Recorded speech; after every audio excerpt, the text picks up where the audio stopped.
हम सभी को पता है कि रिलायंस कितनी बड़ी लेगेसी बना चुका है, लेकिन क्या कभी आपने सोचा है कि धीरूभाई अंबानी जी जिनने रिलायंस की इस जर्नी को स्टार्ट किया था, वो आखिरकार रिच कैसे बने?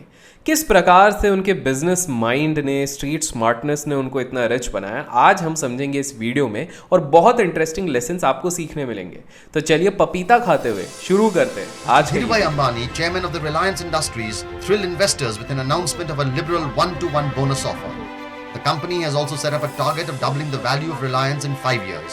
He took up a 500 square feet space on rent at the wholesale market district at Masjid Bandar and set up his first office in India, Reliance Commercial Corporation.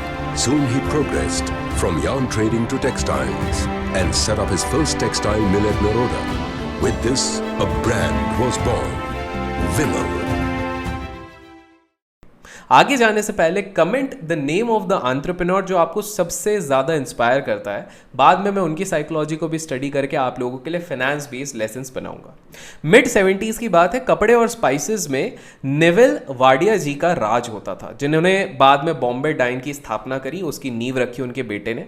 तो वो सन in law थे मोहम्मद अली जिन्ना के, पाकिस्तान के जो मोहम्मद अली जिन्ना थे उनके जो नेक्स्ट सन इन लाइन थे वो नुस्ली वाडिया जी थे, जिन्होंने पूरा एक बहुत बड़ा एम्पायर खड़ा किया। लेकिन उनका एक बाद में हीटेड बैटल हो गया था पिताजी के साथ मिड 70s में, जिसके कारण इन लोगों के हाथ में आ गया।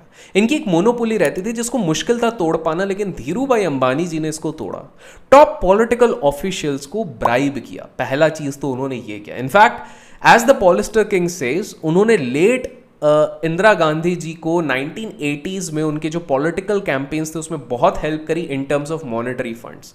एज अ रिजल्ट काफ़ी सारी चीज़ों का सैंक्शन रिलायंस के हित में ही मिलता था। इनफैक्ट ब्राइब उन्होंने बहुत ज़्यादा किया। With in a few years सारा कॉम्पिटिशन एक्सेप्ट बॉम्बे डाइन पूरी तरीके से क्लेम कर लिया धीरूभाई अंबानी जी ने, making Reliance one of the biggest and the most successful destroyer of competition. सारे कॉम्पिटिशन को तोड़ दिया। धीरूभाई अंबानी जी ने सपोर्ट किया राजीव गांधी जी और उनके गवर्नमेंट को। इनफैक्ट हमारे खुद के big B mister Amitabh Bachchan ji, जो समय पे कांग्रेस एमपी थे इलाहाबाद की तरफ से, उनके बीच प्लस नुस्ली वाडिया के बीच में एक बहुत संघर्ष हुआ था। नुस्ली वाडिया जी को वीपी सिंह जी सपोर्ट करते थे, लेकिन बाद में अनफॉर्चुनेटली हमारे जो नुस्ली वाडिया जी थे उनका पासपोर्ट रद्द किया गया, उनकी सिटीजनशिप थी उसको रद्द किया गया था, थ्रेटन किया गया था उनको काफ़ी ज़्यादा अपोनेंट्स द्वारा, जिसके कारण वो देश छोड़ के भी गए। रिलायंस इस समय पे बन गया one of the biggest business leaders, complete monopoly. बाद में 90s में नुस्ली वाडिया जी ऑलरेडी वापस आए, लेकिन तब तक लेट हो चुका था और चैलेंज के विक्ट्री मिल गई थी रिलायंस को। तो पहला इंपॉर्टेंट रीजन था बिकॉज रिलायंस और धीरूभाई अंबानी जी स्ट्रीट स्मार्टनेस को बहुत ज़्यादा इंपॉर्टेंस देते थे और उनके कॉन्टैक्ट्स बनाते गए। हमारे देश में अगर प्रॉस्परस होना है तो कॉन्टैक्ट्स की बहुत ज़रूरत पड़ती है।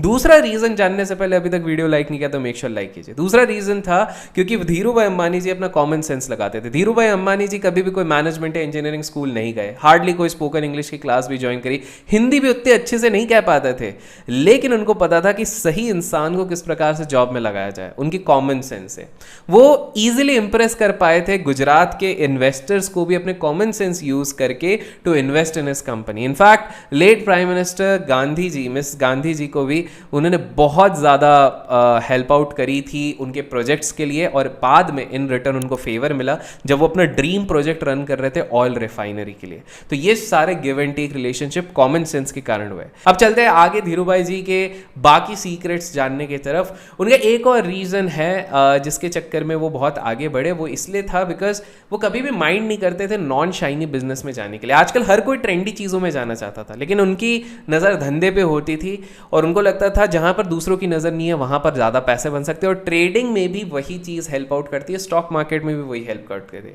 ऑल्दो काफ़ी सारे जो अनएजुकेटेड लोग थे वो इधर उधर जा रहे थे और एजुकेटेड लोग कोई भी फॉर्मल सेक्टर में नहीं जाना चाहते थे, लेकिन धीरूभाई अंबानी जी मास्टरमाइंड बन गए पॉलिस्टर के। जी हाँ, पॉलिस्टर में गए, प्रोड्यूस किया उनने फैब्रिक, और उन्होंने एक ब्रांड बनाया वहाँ पर। उस ब्रांड का नाम था विमल। जी हाँ, विमल ने बहुत सेंसेशन बना दिया था 1970s और 80s में। उन्होंने top fashion apparels, top fashion designers, इन सारे लोगों को लेके बहुत ही तगड़ा प्रमोशंस किए, टॉप मॉडल्स को लाए, टॉप क्रिकेटर्स को लाए और एडवर्टाइजिंग की दुनिया को भी एक नया रुख दे दिया और इसी चक्कर में काफ़ी ज़्यादा सक्सेसफुल वो हुए।